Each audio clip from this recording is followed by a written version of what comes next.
Stay in the know with Radio 2000 podcast.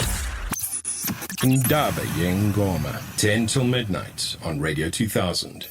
Good evening to you, Nsingiza, and welcome as usual. Thokoza Mnisi wemvula, thokoza Kesha.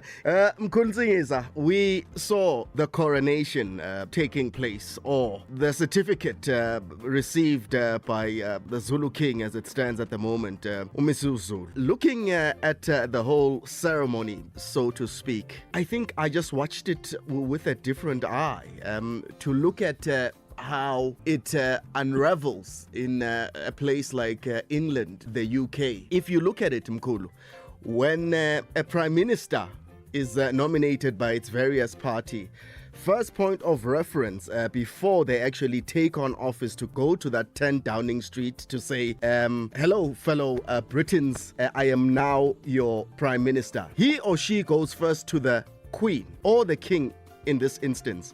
And the king or queen has a right, to say possibly if they don't somehow feel that person can occupy that position, they can say no. We do it the other way around, where a president of a democracy gives a king a certificate of recognition. Hey, wena Kesha ihlazo lamahlazo, meaning ukuthi Africa nje is doomed. I-Africa isenkingeni kakhulu. Remember Tateng kaSisuthu. Remember Tateng wena Kesha, because remember ukuthi ubukhosi bakwaZulu is the most powerful bukhosi on the continent.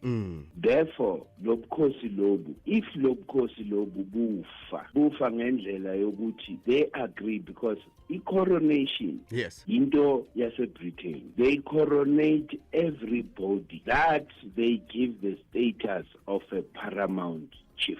I see. It doesn't matter how we view that person as a king, but he can never equal each other. That's the reality. That is why sibonelo mhlolo sibonile izolo. I mean, the head, it's like bafaka umkhonto enhlizweni zethu balokho bayawutwista.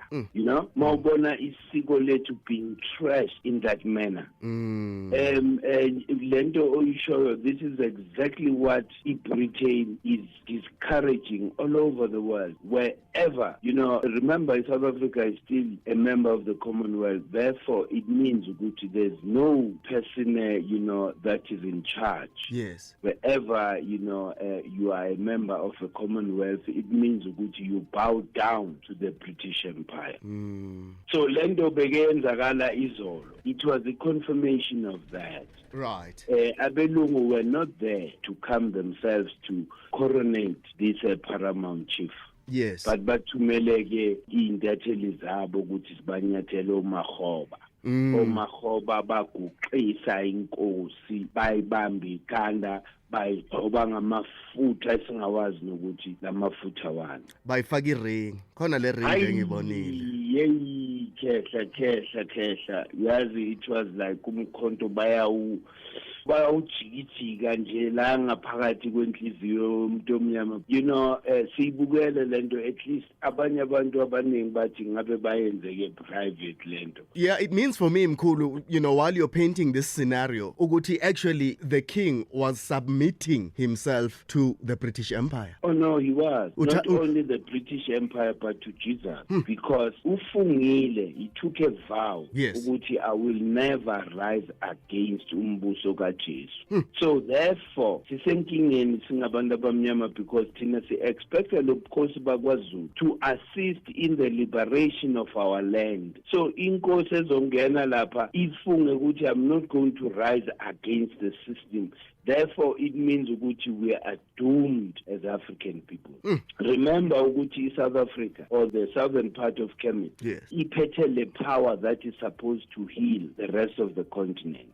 So maku better thina, and they see better in this time and age. Samukeli Bible, samukeli Christianity. What are we saying to the next generation? Ushukuthi okhokho no gogo, they are turning in their graves. No Mkhulu. Oh man, Pambata kamancinza, Hinza, Asante wa, Nzinga, bonke lamaqhawe namaqhawekazi ase-Africa, they are turning in their graves, ukubona lento yenzakala, in front of the whole world. When you witness it capture, the royal capture. That was the royal capture and nothing else. And it's something that okumele si reject. We need to reject it, Lendolo, because I sense it still makes us remember whatever decisions these leaders are taking. Yes. Zibopatina as ordinary people. I haven't signed up to be a subject of Charles.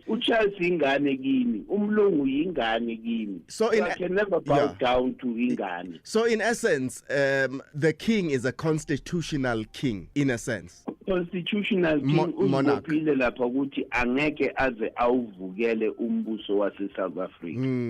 Ufungile in front of us, and lo mbuso wase South Africa umbuso kumele uwe so that kuvuke ubukhosi bangempela. Manje amakhosi mayothatha le stance athini ke ngathi who uttered these words ukuthi colonialists didn't take the land from politicians. They took it from kings and queens. Ngiyacabanga ukuthi wena Mkhulu Nsingiza. Injalo wena into igama engilokho ngilimemeza injalo leyo nto ubukhosi kumele buvuke kepha kumele kuvuke ubukhosi that is free of the British Empire.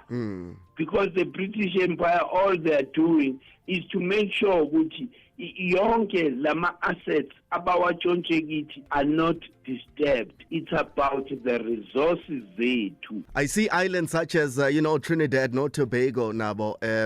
They are on a mission to really pull out of this Commonwealth. They have pulled out. I remember there was a Barbados. Yes. That Queen. Wamehlisa from being the head of it's the same thing that we need to do like South Africa. What business does the Queen or the British Empire have here like South Africa?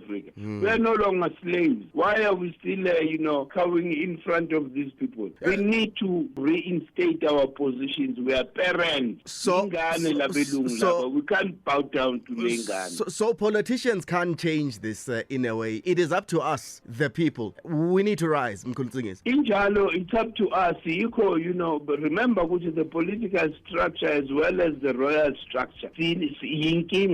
Yes. Because these systems ziyasebenzisana manje against liberation yomuntu omnyama. So kumele lento iqale from the ground, sususe lo mlilo from le phansi, outside of these two structures and even religion. Who is Makhoba? Ukuyoguqisa inkosi.